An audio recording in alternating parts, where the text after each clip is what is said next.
Executive Vice President of The Hill, investigative reporter John Solomon is with us.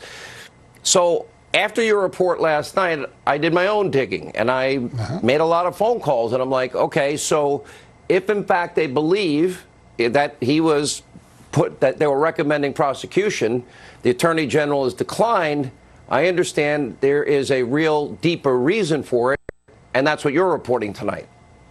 Yeah, listen, I think there are two reasons. One, this isn't a very strong case if you're going to court in a jury in New York City or Washington, D.C. It has some complexities to it that doesn't make it easy for a jury to understand. But the bigger question here is, is the FBI director's testimony about the FISA process and the Russia investigation accurate? Was there, did he do his job when he signed the FISA warrant? Is that FISA warrant false? Was there a fraud perpetrated on the court and the American public to get access to the Donald Trump campaign and target it for surveillance? Those are the bigger, way more important, weightier questions that Attorney General Barr and John Durham and Inspector General Michael Horowitz are weighing, and we should look forward. Here's the thing for everybody to watch. If this is going to get serious, at some point, John Durham is going to have to impanel a grand jury. The thing we should all be watching for, does a grand jury get impaneled? Do subpoenas go out? That'll be a sign that the Justice Department is looking at criminal activity. Right now, there's no sign of that.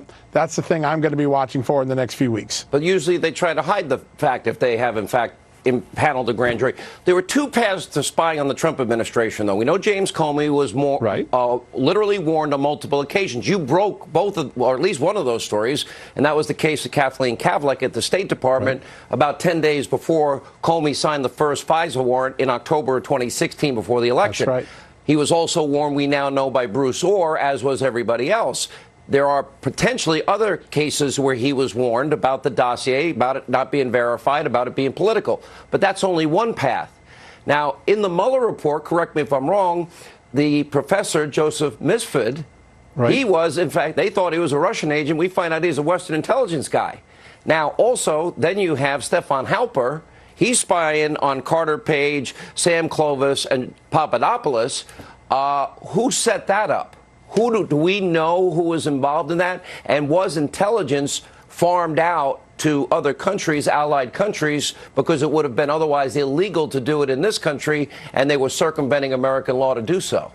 Well, I can report absolutely that the Durham investigators have now obtained an audio tape deposition of Joseph Mifsud, where he describes his work, why he targeted Papadopoulos, who directed him to do that, what directions he was given, and why he set that entire process of introducing George Papadopoulos to Russia in motion in March of 2016, which is really the flashpoint, the starting point of this whole Russia collusion narrative. I can also confirm that the Senate Judiciary Committee has also obtained the same deposition. So you now have the Senate and a federal prosecutor. Excuse me? Are there tapes? Are there also, I've been hearing rumors about tapes involving Papadopoulos. Is that true as well? Well, we know that there are these transcripts. You've had many members of Congress on your show talking about that. Those transcripts would suggest there are tapes, but whether they're transcripts or tapes, we're going to eventually see the actual words that George Papadopoulos used, and whether the FBI properly disclosed evidence of innocence to the FISA court. My sources tell me there's a big problem for the FBI there. That happened on James Comey's watch. Big problem. All right. Great reporting. John Solomon, thank you. Also tonight, thanks to Judicial Watch. Well, last